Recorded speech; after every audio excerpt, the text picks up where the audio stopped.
Cerita ini menggambarkan sebuah realitas pahit yang kembali menyayat nurani publik. Ketika anggota DPR RI periode 2024-2029 memutuskan untuk menerima tunjangan rumah senilai 50 juta rupiah per bulan, mereka menegaskan bentuk nyata dari ketidakpedulian mereka terhadap kesengsaraan rakyat yang mereka wakili. Di tengah berbagai krisis ekonomi yang dialami oleh masyarakat luas, seperti melonjaknya harga kebutuhan pokok, keterbatasan akses kesehatan dan pendidikan, hingga ancaman kemiskinan yang terus mengintai, tindakan para wakil rakyat ini justru mencerminkan empati yang mendalam. Pemberian tunjangan rumah sebesar itu di luar gaji dan tunjangan lain yang sudah mereka terima adalah simbol dari jurang yang semakin lebar antara rakyat dan para pejabat yang seharusnya menjadi perpanjangan suara mereka. Di saat banyak keluarga berjuang hanya untuk memenuhi kebutuhan dasar, para anggota parlemen justru seolah-olah hidup dalam gelembung yang terpisah dari realitas, menikmati privilege yang jauh dari jangkauan rakyat biasa. Tindakan ini bukan hanya tidak bijaksana, tetapi juga merupakan pertanda buruk tentang masa depan perwakilan rakyat kita di negeri ini. Jika sejak awal mereka sudah memprioritaskan kepentingan pribadi di atas kepentingan rakyat, maka legitimasi mereka sebagai wakil rakyat layak kita pertanyakan. Keputusan ini menjadi isyarat awal bahwa kepemimpinan mereka selama periode mendatang sudah dapat dipastikan akan lebih condong pada keuntungan diri sendiri ketimbang memperjuangkan kesejahteraan rakyat. Dalam konteks politik yang semakin berjarak dari aspirasi masyarakat, langkah ini hanyalah salah satu dari banyak kebijakan yang mencerminkan perilaku elitis para pejabat publik. Tunjangan rumah 50 juta hanyalah gejala dari penyakit yang lebih dalam, hilangnya empati, hilangnya kepekaan, dan hilangnya rasa tanggung jawab terhadap rakyat yang mereka wakili. Angka 50 juta bukan sekedar angka. Itu adalah simbol dari bagaimana mereka menganggap jabatan sebagai tiket untuk memanjakan diri, bukan sebagai amanah. Sementara jutaan rakyat berjuang hanya untuk bertahan hidup dengan pendapatan minim, para anggota parlemen hidup dalam kenyamanan dan kemewahan yang sepenuhnya terpisah dari jerih payah konstituen mereka. Tindakan ini menunjukkan betapa jauh para wakil rakyat telah tersesat dari esensi tugas mereka, bukan lagi melayani, melainkan memperkaya diri mereka sendiri. Ini bukan sekedar soal tunjangan rumah. Ini adalah bukti bahwa kepekaan sosial para anggota parlemen telah mati. Mereka tidak hanya tidak memahami penderitaan rakyat, tetapi juga tampaknya tidak peduli. Mereka beroperasi dalam gelembung kekuasaan yang steril dari masalah sehari-hari yang dialami masyarakat luas. Mereka hidup dalam ilusi bahwa jabatan mereka adalah hak istimewa, bukan tanggung jawab besar yang harus diemban dengan integritas dan pengorbanan. Jika sejak awal periode mereka sudah menunjukkan perilaku seperti ini, maka kita harus bersiap menghadapi 5 tahun yang penuh dengan kebijakan yang hanya akan semakin memperburuk ketidakadilan. Keputusan ini hanyalah awal dari kekejaman politik yang lebih besar. Masa depan di mana kepentingan rakyat terabaikan dan kekuasaan disalahgunakan untuk memperkaya diri. Inilah potret wakil rakyat kita hari ini. Tidak lagi berfungsi sebagai pelindung dan penyalur aspirasi, melainkan sebagai elit tak tersentuh yang menjadikan penderitaan rakyat sebagai latar belakang kenyamanan mereka. Keberadaan mereka semakin tidak relevan. Dan jika ini terus dibiarkan, maka apa yang tersisa dari demokrasi kita hanyalah formalitas kosong, tanpa proof, tanpa moral, tanpa harapan. Di tengah himpitan ekonomi, di mana banyak rakyat yang harus memilih antara makan atau membayar biaya pendidikan dan kesehatan, para anggota parlemen ini malah berpesta pura dengan uang rakyat. Dengan angkuh mereka memutuskan untuk memanjakan diri di atas kerja keras orang-orang yang mereka khianati. Tunjangan ini hanyalah satu dari banyak bentuk kemewahan yang mereka nikmati. Mobil dinas, perjalanan dinas luar negeri, dan berbagai fasilitas negara yang mereka anggap sebagai hak mereka, seolah-olah mereka adalah raja-raja modern di republik ini. Faktanya, mereka tidak pernah benar-benar menjadi wakil rakyat. Mereka adalah penguasa yang bersembunyi di balik label demokrasi untuk mengamankan kepentingan pribadi dan kelompok mereka.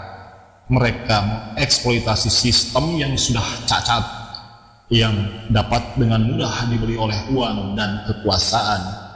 Jabatan politik ini tak lebih dari tiket menuju kekayaan, bukan sarana untuk memperjuangkan nasib rakyat. Jika ini terus berlanjut, rakyat pada akhirnya hanya akan menjadi penonton bisu di jurang kehancuran. Demokrasi kita telah dicemari oleh korupsi moral dan politik, di mana para pemegang kekuasaan tidak lagi melihat rakyat sebagai entitas yang perlu mereka perjuangkan, melainkan sebagai angka statistik yang bisa dimanipulasi setiap 5 tahun sekali saat pemilu. Sikap ini adalah sinyal yang sangat jelas bahwa mereka tidak hanya abai, tetapi juga secara aktif menghancurkan harapan rakyat akan perubahan. Maka saat wakil rakyat ini berani merampas hak kita, tidak ada lagi alasan untuk bersikap pasif. Ini saatnya untuk bangkit melawan.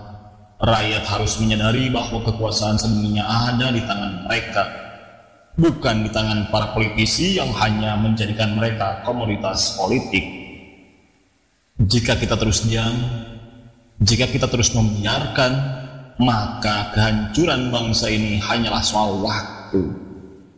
Inilah saatnya melawan ketidakadilan yang sistematis ini, melawan elit yang berpura-pura mewakili kita, padahal mereka hanyalah parasit yang menyedot kekayaan negara demi kenyamanan pribadi mereka. Lihatlah, sejak detik pertama mereka dilantik, para legislator ini tidak pernah memiliki niat suci untuk menjadi malaikat penjaga hak rakyat. Mereka bukanlah sosok yang siap berkorban demi kesejahteraan masyarakat, bukan juga pahlawan yang membawa harapan perubahan. Yang ada hanyalah segerombolan elit yang haus kuasa, siap menghisap darah rakyat dan memeras kekayaan negara demi keuntungan pribadi. Dengan wajah tersenyum di depan kamera dan pidato yang berbungkus janji-janji manis, di balik itu mereka adalah iblis penghisap darah yang memandang jabatan politik sebagai alat eksploitasi tanpa batas. Mereka bukanlah wakil rakyat, mereka adalah lintah darat kekuasaan. Setiap kebijakan yang mereka buat, setiap keputusan yang mereka ambil selalu berujung pada pengurasan sumber daya publik demi kenyamanan dan kemewahan pribadi. Tunjangan rumah 50 juta hanyalah salah satu dari banyaknya privilege yang mereka anggap pantas mereka nikmati, sementara rakyat digiring ke jurang kemiskinan dan kesengsaraan.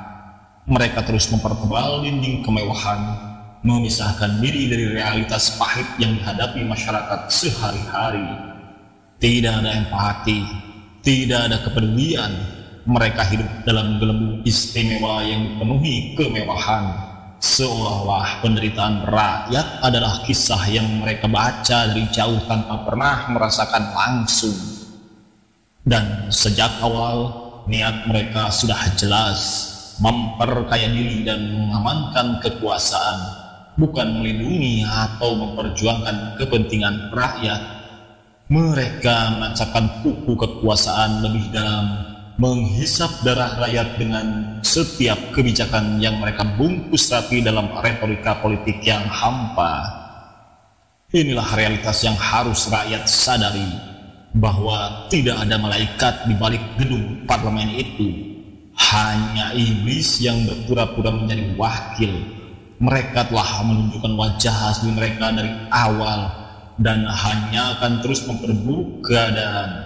Kita tidak bisa lagi berharap pada mereka yang sudah mengkhianati amanah sejak detik pertama mereka duduk di kursi kekuasaan. Kini saatnya rakyat bangkit, menolak menjadi korban dari lintah-lintah kekuasaan yang hanya tahu cara mengambil tanpa pernah memberi. Inilah saatnya kita bangun dari tidur panjang. Saatnya kita membuka mata, melihat kenyataan pahit yang selama ini sengaja ditutup-tutupi oleh mereka yang berkuasa. Kekuasaan di negeri ini bukan lagi alat untuk melindungi dan melayani, melainkan menjadi mesin penghisap yang menguras hak dan tenaga kita. Sudah terlalu lama kita diam, sudah terlalu lama kita pasrah. Tapi hari ini kita serukan bahwa kesadaran kita sudah bangkit. Ini bukan sekedar protes biasa, ini adalah revolusi kesadaran. Kita selama ini dikondisikan untuk menerima nasib, dibuai dengan janji-janji yang tak pernah nyata. Kita disuruh percaya pada sistem yang katanya demokrasi, tapi sejatinya adalah topeng bagi mereka elit rakus yang hanya memperkaya diri mereka sendiri. Mereka menggunakan kekuasaan untuk membangun tembok yang memisahkan mereka dari kita, rakyat yang sebenarnya memiliki kekuatan sesungguhnya. Kita harus sadar, kekuasaan itu bukan milik mereka. Kekuasaan itu ada pada kita, rakyat. Tapi mereka sengaja membuat kita lupa bahwa kita bisa melawan, bahwa kita bisa menuntut, bahwa kita bisa mengambil kembali apa yang seharusnya menjadi hak kita. Revolusi ini dimulai dengan kesadaran kita, kesadaran bahwa kita sudah terlalu lama ditindas oleh segelintir elit yang hanya memikirkan kekayaan dan kenyamanan mereka sendiri. Revolusi kesadaran ini bukan tentang kekerasan fisik. Ini adalah perlawanan dari dalam diri kita sendiri. Ini adalah perlawanan untuk menolak kebohongan, untuk menolak manipulasi, untuk menolak tunduk pada kekuasaan yang korup. Kita harus mulai dari diri kita sendiri, menyadari bahwa kita tidak bisa lagi menjadi penonton yang diam. Kita tidak bisa lagi membiarkan mereka mengambil hak kita, menindas kita dengan kebijakan yang memiskinkan sambil mereka duduk nyaman di kursi kekuasaan. Mari kita bangkit dengan kesadaran bahwa kita berhak atas keadilan, kita berhak atas kesejahteraan, kita berhak atas kehidupan yang layak. Inilah revolusi kesadaran, sebuah revolusi yang dimulai dari pikiran, dari hati, dari tindakan kita sehari-hari. Kita harus mulai menolak untuk diam, kita harus mulai bersuara, kita harus mulai menuntut. Kita adalah kekuatan yang sesungguhnya, rakyat adalah kekuasaan sejati. Jangan biarkan mereka membuat kita lupa akan hal itu. Revolusi ini dimulai sekarang, dari setiap hati yang sadar bahwa perubahan hanya akan datang jika kita bersatu dan menuntut hak kita. Revolusi kesadaran adalah senjata kita. Saat kita sadar, mereka tidak bisa lagi menindas kita. Saat kita bangkit, kekuasaan mereka akan runtuh. Mari kita bangun bangsa ini dari kesadaran baru, dari keberanian baru, dari kekuatan rakyat yang tak lagi bisa diabaikan. Bangkit, lawan, dan rebut kembali keadilan yang seharusnya milik kita semua.